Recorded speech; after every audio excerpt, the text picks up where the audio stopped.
Olá pessoal, esse vídeo é para tirar uma dúvida muito comum em todos aqueles que querem de fato tocar bem violão, que é com relação às digitações das duas mãos, ou seja, que padrões de dedos devemos utilizar frente a situações musicais específicas, né? Isso deixa o aluno muito angustiado no começo, porque ele fica pensando, bom, deve ter alguma regra para eu seguir que vai funcionar, né? Bom, existem algumas regrinhas, mas o mais importante é você entender que não há uma receita de bolo. Porque o que manda na escolha de digitações é principalmente o contexto musical. As músicas têm situações infinitas, diversas, e não dá para você falar, ó, sempre que tiver que tocar tal nota, você vai fazer assim. Não. Eu vou dar um exemplo bem simples aqui. Suponhamos que você tenha que tocar o Ré e o Sol. Você pode tocar ali com uma pequena pestana na mão esquerda, ou fazer assim. Ah, e qual que eu vou usar? O resultado não foi o mesmo? Depende do contexto. Se logo em seguida eu tiver que fazer uma escala, mais fácil usar a pestana. Se estiver vindo de um arpejo, de um acorde, né? Mais fácil fazer assim. Você não vai fazer o acorde e depois pular para cá. A não ser que haja uma necessidade, mas normalmente não faria sentido. Aí você pode até pensar, bom, aí foi um exemplo muito fácil, tal. É que, assim, para quem está começando, não sacar que o contexto é o que manda, mais para frente, quando essas situações são muito mais sutis em músicas mais complexas, a pessoa vai travar e aí que não vai evoluir mesmo. Então tem que pensar nisso desde agora. E essas questões ainda envolvem a individualidade de cada músico. Tem músico que pode achar mais fácil fazer assim, outro acha mais fácil fazer de outra forma. Isso tem a ver também que a escolha da digitação, ela tem que sempre seguir também a ideia de você economizar energia. Por que foi mais fácil fazer, por exemplo, a escala assim do que... Porque dá mais trabalho, então para que eu vou fazer de uma coisa que dá mais trabalho? Né? No violão ainda tem, além do contexto, que era aquilo que eu estava falando antes, que você pode tocar aqui ou pode tocar aqui.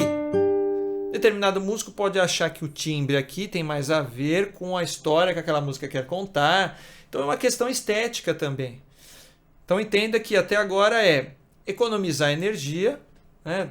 Fazer a coisa mais óbvia aqui no contexto, e respeitar essa questão do contexto, né?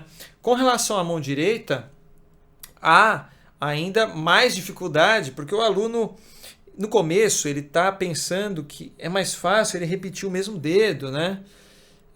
Porque para você prestar atenção mentalmente, né, é mais fácil você ficar assim. Só que, tudo bem, para tocar uma frase simples, como por exemplo isso aqui, tudo bem, não é um grande atraso de vida. Não vai, você não está te limitando, né? Agora, se tiver que fazer uma coisa rápida, alternar os dedos é muito melhor. Certo? Isso nunca seria possível de ser feito repetindo o mesmo dedo. Não consigo fazer mais rápido que isso. Certo? Então, 2 dedos é mais rápido do que 1, 3 é mais rápido do que 2 e assim por diante. Então, você alternar os dedos da mão direita é um truque para você sempre ter mais velocidade.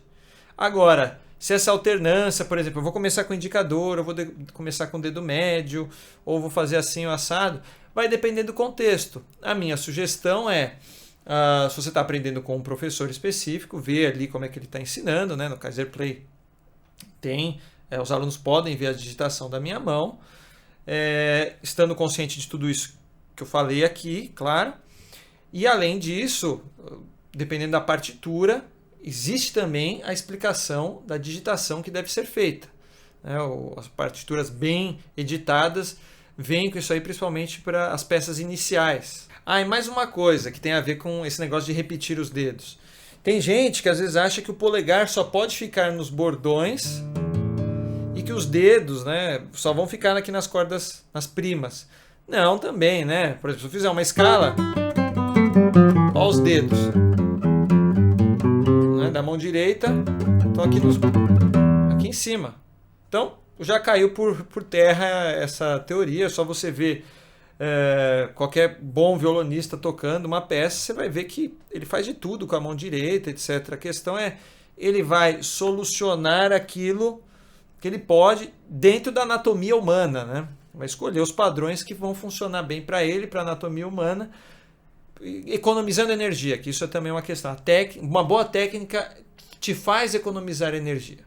Isso é uma coisa importante de ficar frisado.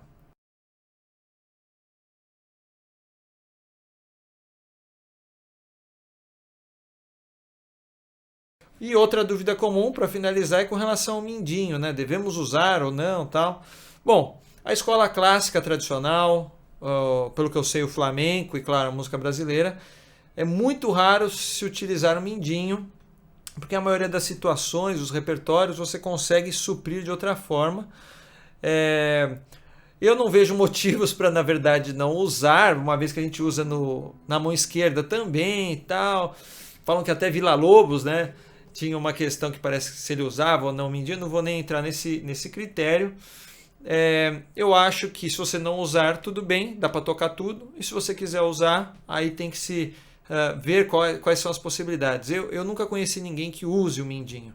Então eu ensino sem o mindinho, mas não que seja uma regra. Eu sou cabeça aberta com relação a isso. Então espero que vocês tenham gostado do vídeo e bons estudos. Tchau!